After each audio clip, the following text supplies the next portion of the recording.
Oh my gosh, when I tell you, everything this week has just been too much. Has it been? It has been so much. This has been the first week ever in my whole entire life where reality TV was a job for me to actually watch. Not to mention, I spent all day today talking about reality TV because my regional was in our office. And apparently she's the biggest reality TV show fan. Oh my God. And she goes, I don't want to sound weird, but she was like, when I first interviewed you on that first Zoom call, she was like, you look so familiar, and I just knew I knew you from somewhere. And she was like, so I didn't want to say anything, but then I Googled your name, and she was like, oh my God, I didn't realize you were on that show. She was like, but I love that show. Are you and Caroline still married? And I'm like, this is so awkward. You should have turned it around when she said she Googled you. You should have said, research me, refund me, click them keys and Google me. Google me. Kim, that was an underrated hit. Let me tell you, all of Kim's songs were bops, in my opinion. When I tell you Don't Be Tardy was literally on my iPod back in the day. I would literally be like, drop the top, yeah, it's my world. And even, hold on, we even gonna shout out my girl Candy, because Candy's I fly above all the drama. I fly above. That was his little bop too. Yeah. They had some hits back in the day. Candy, when she had that little cockatoo. The little cockatoo. Baby, cockatoo Candy. She might need to come. Let me tell you, I will only let Candy come back over Housewives of Atlanta. No, if she brings back the cockatoo. That's the only way. Is this sparkling red wine? Yeah. You don't like it? You kind of like it. No, I really like it, but also, I feel like this might be a little ghetto. It's Stella Rosa. Oh, it's definitely ghetto. Maybe this is like me and my $2 Moscato I used to get at the Kroger's. Look, I went to Walmart and it was on sale, baby. You know, I used to love $9.99. I used to love that $2.99. I don't even know what the brand was called, baby. I called it just the $2.99 wine. I would give me a $2.99 bottle of Moscato. Oh, the oak. It's like oak. Oh, maybe it was oak something. Oak yes. something. I can't remember. I know exactly what you're talking about. I would get that $2.99 oak wine. Also, you know it done went up now, though. Speaking of cheap wines, did you see when Brittany from Salt Lake brought a bottle of Josh to somebody's event? Yes. And I was like, Brittany is one of two things. She's either, oh my God, the first sound panel has already fallen. Sam, you're fired. Damn it. All right.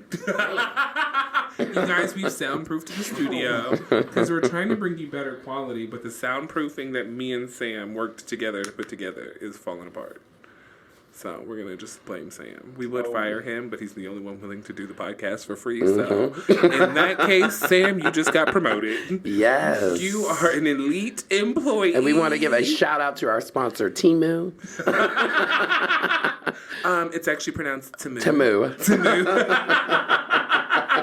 Same place where a lot of the housewives get their clothes. A lot of them. Especially Teresa Giudice. Teresa's on Shein. All of Teresa. Teresa probably just goes to Canal Street, honestly. I love it. Teresa has to, because I'm so tired of Teresa and her knockoffs. But she looks good in it, though, at least. I will say that. She definitely pulls it off good. And let me tell you, the only reason why she can get away with it is because we know she could afford it.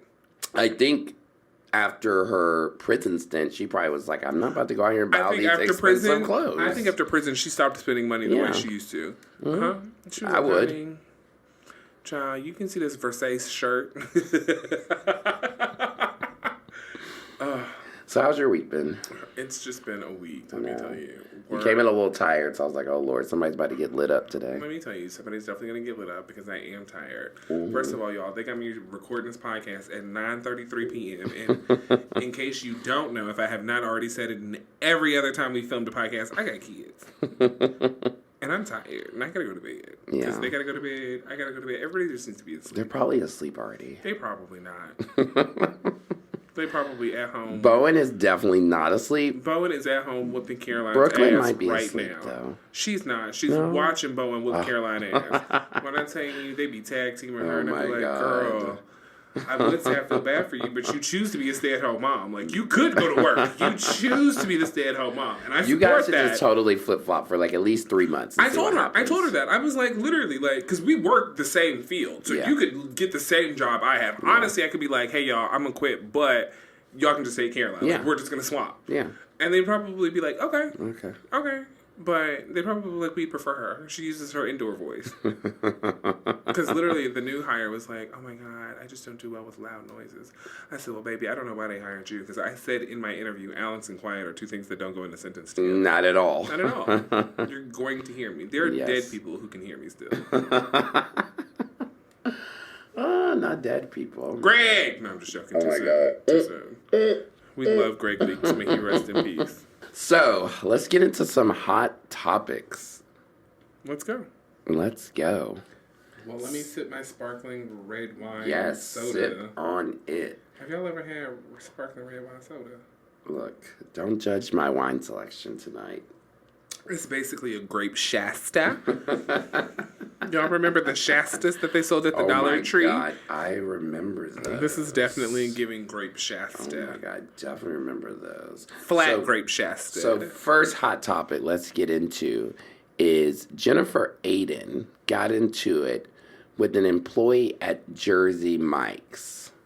Did you see the video? No, but I wish y'all could see my face right now. When I tell you, no, when did this happen? It happened like, I think New Year's Day or the day after. Do you have the video? I do have the video. Pull up the video. Let me see it real quick. You want to see it? Okay. Yes, because why is she getting into it? Let me tell you. Oh, okay, so Jennifer, I love you, but stay off of social media because you're getting on my nerves. Like, it's giving entitled, it's giving rich. The fact that you are not realizing the amount of poor taste that's in that, because if this woman is 80 years old and having to work at a Jersey Mike's, that's because our fucking economy has failed this poor woman.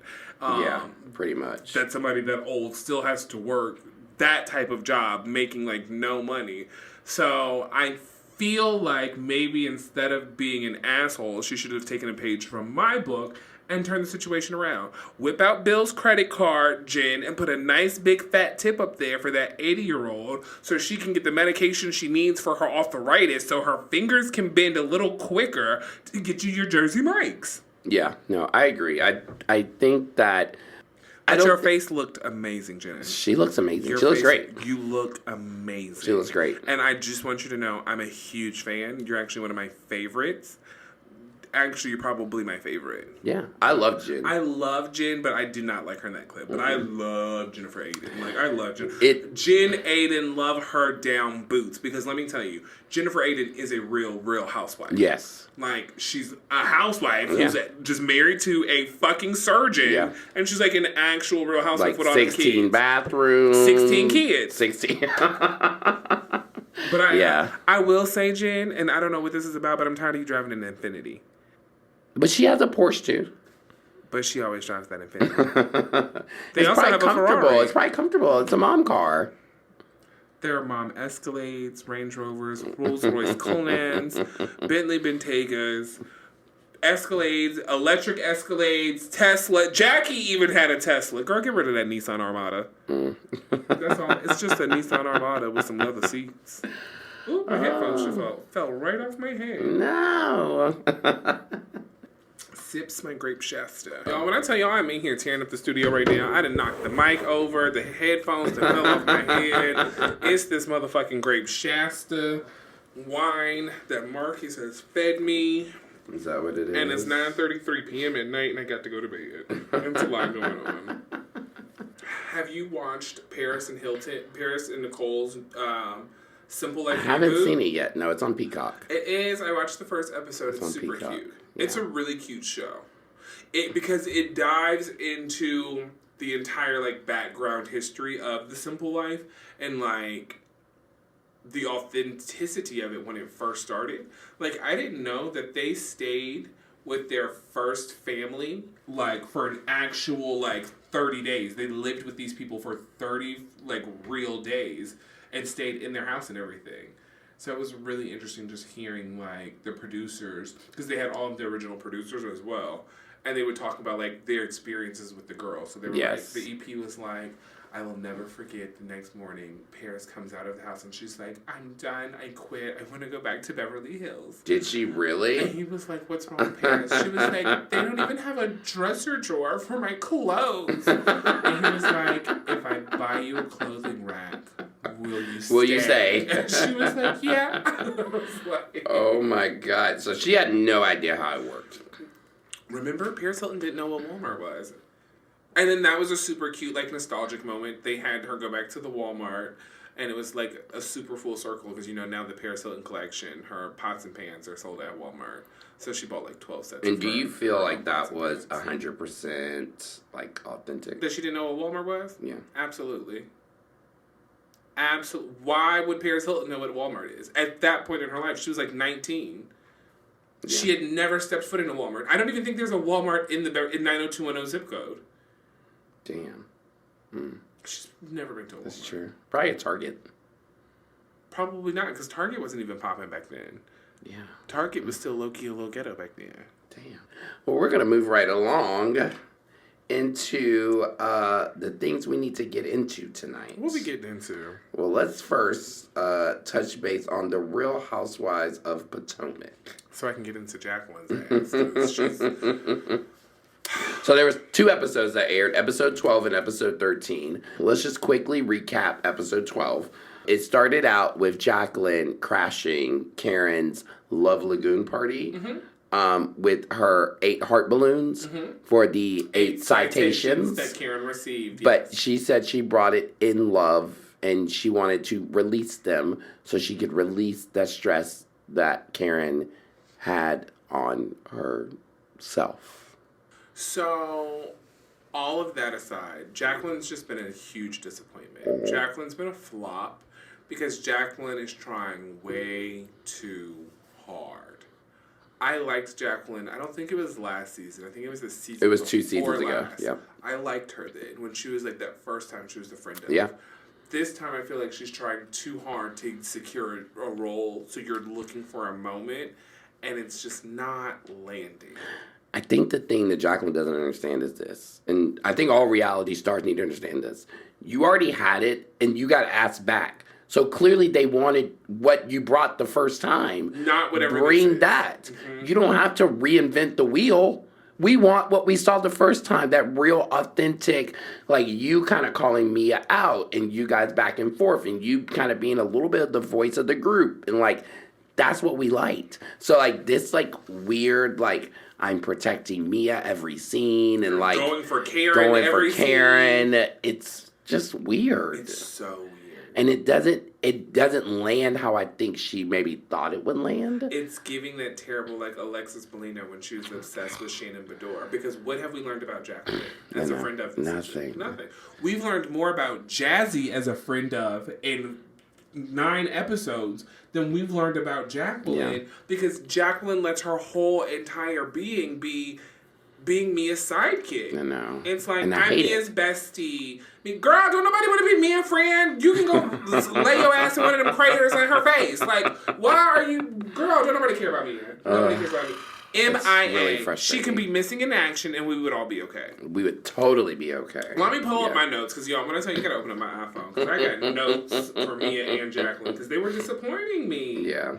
They were disappointing me. Starting with the fact that, to me, let me tell you what's also weird. I don't think that I don't think Jacqueline is a real friend to Mia. And let me tell you why. Okay. It was so interesting to me when they were in the hat shop in episode 13, actually, Panama Day 2, and Giselle is going in on Mia, and Jacqueline's right there, and Jacqueline says nothing because Giselle's kind of the queen bee, and I feel like I'm not going to go against Giselle because Giselle's the queen bee, so you just say nothing. But anytime anybody else says anything about Mia, you're ready to, guns a-blazing. TTG, train to go. And ready to go. So I just thought that was so interesting that it's almost like, well, I'm not going to speak up against Giselle because... I don't want Giselle to get me fired. I agree. So that was, I thought, interesting. Yeah. But I also think this is Mia's last season because she's declassing the show. In the freaking fraud. Need to go. They are declassing the show. Yeah, no, it sucks because I think, and I'll be honest, I was a Mia stan. Like, baby. From Mia's first season. Yeah. I loved Mia when she would come in and just change the entire story, where she would be like, well, I interpreted it as she called you a bitch. Mia, she said I'm hungry. Yes. Like, it would just be completely... I loved that. Yeah. And then I loved how, authentic she was about it. She'd be like, no. I interpreted it as that. well, then, bitch, you need to say I interpret this. That she would literally be like, oh, no, she said your man stank. Yeah. And she would be like, no, that's just how I interpreted it. No, that's not what she said at all, though. But she'd be like, no, I know. And I loved how shamelessly herself she was. Now it's do you know what it is, though? It's when you do so much, you always feel like you have to keep topping it, right? Mm-hmm. So last season was a lot, right? She revealed, like, her and her husband are getting divorced, and she revealed his mental illness, and now she revealed all this. So it's like, now this season, she's coming back to the show, and she's like, where do I go from here? Like, how can I top that, you know? And it's starting not to feel realistic. Not saying that it's not. I do believe a lot of the things that are going on in her life are real. Mm-hmm. It's just, why do we have to see all that? I think some things should be kept a little held closer, like off camera possibly, especially when it involves the kids. So, in watching episode 13 mm-hmm. and seeing all of everything, mm-hmm. it made me turn and ask Caroline. I go, personal question to you as a reality star. Mm. Where did you draw the line between too much information and oversharing / living my authentic life and just being authentic and sharing my story? Yeah. And because that's where it's like, where does Mia draw the line between authenticity and, you know, too much information? And I feel like she doesn't have a line. And that's what's almost kind of scary. Like, there is no line in the sand.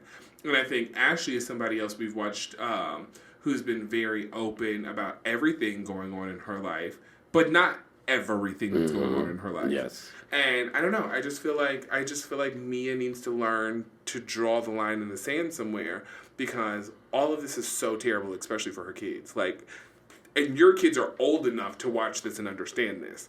So, I don't know. I feel like she needs to have better boundaries with filming. Like, everything is not for people's entertainment, even though it might be your real life. Yes, exactly. And I think that's where it comes to a head, because also, too, you have to remember, the kids didn't sign up to do the show. You signed up to do the show. So you throwing them under the bus, you throwing Gordon under the bus, you doing all these things, you know, FaceTiming Ink, telling him, you know, all these things. Like, it just gets so, like, weird and discombobulated where you're like, what are we doing here? What are we doing here? That's literally my thing. Sometimes when I watch me, I'm like, what are we doing here? So then she's also just looks so cheap in her confessionals compared to, like, I feel like her first couple of seasons. It's like she's literally starting to look like all I'm wearing is Fashion Nova. And you guys know, I love Fashion Nova down. Use discount code Alex20 to get 20% off of your tracksuits on fashionnova.com. Fashion Nova men's. Fashion Nova, Fashion Nova, Fashion Nova. But I just feel like what was I saying? Sorry, y'all. I got started talking about my money. You were talking about how... Yes, her fashion, like, all her looks, all of her confessionals, everything just looks so cheap. Now you're living in an apartment. You got this 4'7" man, and then you got this old man, and it's just, I don't know. Mia has been on the show 4 seasons, and she lived in a different house every season. Every season. Baby.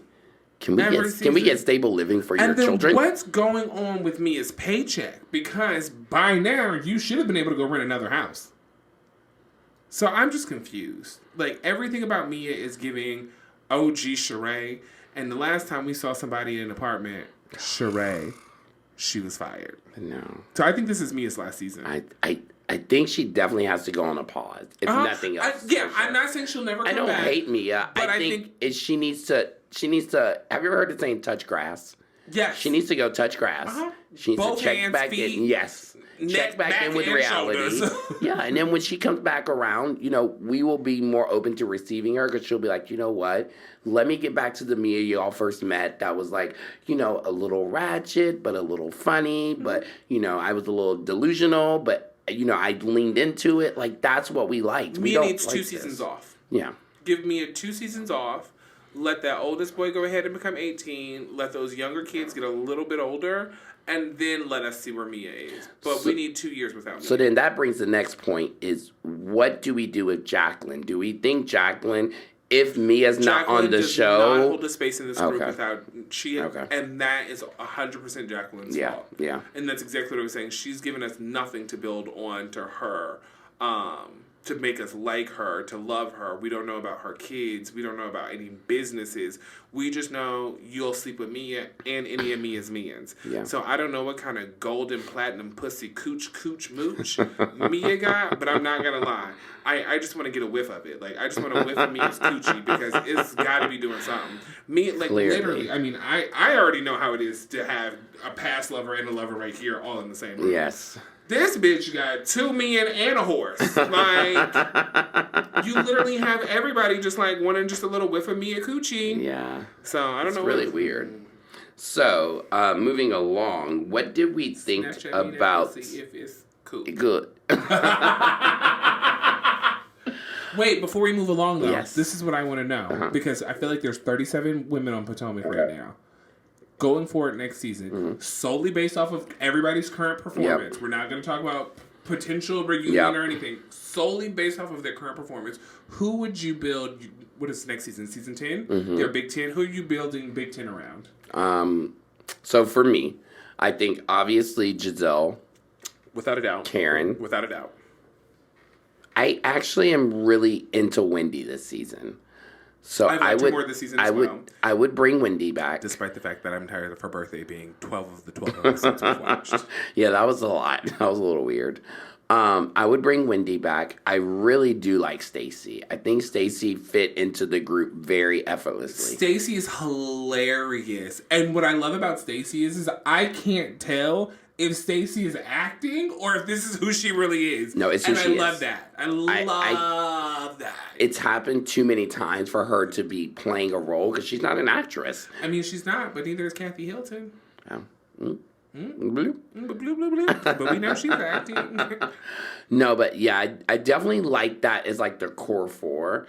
Ashley, I'm on the fence with. You know, I don't hate Ashley, but I do feel like we've been in the same story for Ashley from 3 seasons. Baby, but Ashley's confessionals is eating down Baby. this season. Yeah. Baby, Ashley got Ashley got her New stylist or wig, something. a new Baby, outfit, Ashley, every confessional we see. eating down. Yeah, you're right. I was like, okay, Ashley. She's definitely bringing the fashions. She at least that because there's nothing else. So we can at least have her back for that, I guess. So that's your 5. The rest, I didn't say I'd bring back Ashley, but you did. Okay, I would bring her back for the fashions. I don't know in what capacity though. So I don't know if it would be full time or a friend of it. Possibly. I feel like if you demoted Ashley for one season, she will be activated she'll be back. and Yeah. back. She'll be like, oh no! I ain't got Michael, but I need this check. Yeah. I'm surprised she hasn't already done that. I don't see where they saw that Kiarna needed to be bumped up to full time. I haven't seen it. Did you see that in the notes? Because I put that in the share. Oh, did you? I was like, didn't see Kiarna it. is such a disappointment. I just didn't see it. I have not seen it. I don't see it. I honestly... Have you also noticed the majority of Kiarna's scenes when they show her are flashbacks? It's not even an actual live scene. It'll be her having a lunch or talking about something else with one of the other ladies, and then it'll be a flash to her and Greg, or a flash to her. Like, a lot of her stuff is flashbacks, because I just don't think Kiarna's that interesting for whatever reason. Well, supposedly, we don't know for sure, but they said that they upgraded Kiarna halfway during filming to full time, and they kind of went back and refilmed some stuff to kind of flush out her story. I can see that. Okay, I can so see that. supposedly, if you look at the green screen confessionals, they have certain green screens that are for the friends of, and certain ones that are for the housewives, right? And the housewives typically have their own like set green screen behind them, and then the friends of typically have the same green screen. Jazzy has her own green screen. Because Jazzy was supposed to be a housewife. Yes. And Kiarna has the same green screen as Jacqueline. And whose house is it? They just pick random stuff sometimes. So I'm not sure, but I think that's where the disconnect's coming from, because they didn't bring her in as a full time. They brought Jazzy in as a full time, and whatever happened with that didn't happen. And I'm wondering what happened with that, because Jazzy to me is giving more than Kiarna. At the beginning, she was. We've kind of fell flat on her now, right? Kind of fallen off. I mean, we did see her at the Love Lagoon, but she's not on the cast trip. So which is a huge indicator. Of course, definitely. That's where you're like, okay, we're only moving so far with your storyline here. So, okay, Alex, clearly we have plenty more to say, so let's stay tuned. I mean, we have plenty more to say about Potomac. Like, Potomac is the hot ticket of this week. Yes. So we were supposed to dive into Beverly Hills and everybody, but we just got to keep getting into this Potomac. Yeah, so stay tuned for part 2 of Potomac. Let's pour up some more champs. Yes. Some more of this Shasta wine, you guys. Yes.